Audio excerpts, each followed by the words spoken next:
Nshuti mugenzi wahisemo kumviriza ijambo ry'Imana, ndakuramukije amahoro yose y'umwami wacu bane namwe.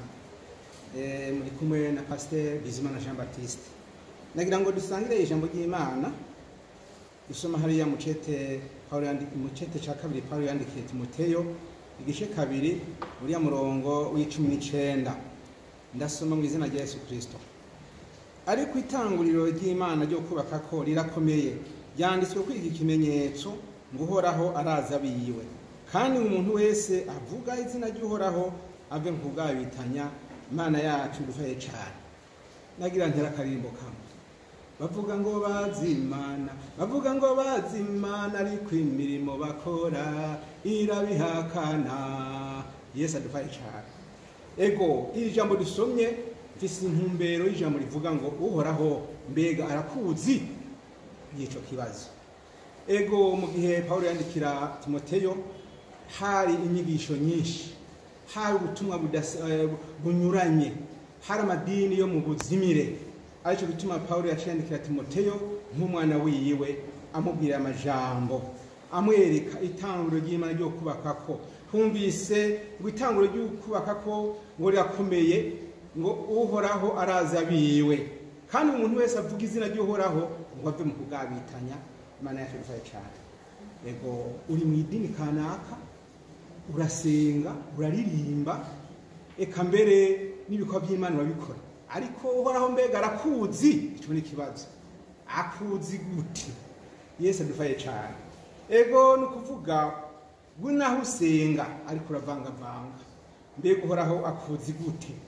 Nasuye mu ijambo ry'Imana hariya mu cete candikiwe ya Bigalatiya 5 rya murongo wa 24 havuga ngo naho uvuga izina ry'Uhoraho uragabitanya.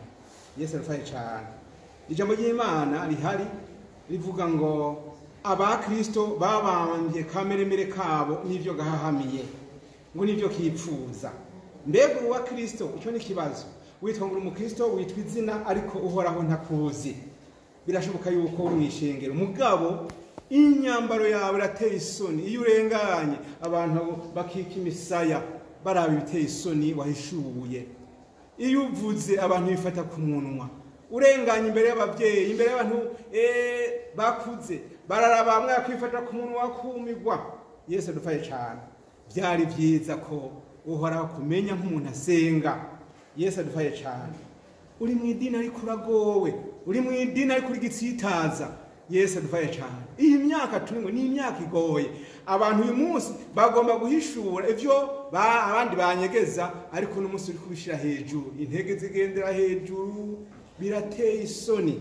Ariko uvuga ngo urasenga kandi uvuga ngo uraririmba. Mwama adufaye cyane. Urambara impuzu iteye isoni, abantu bakitegereza kumwe. Yesu adufaye cyane.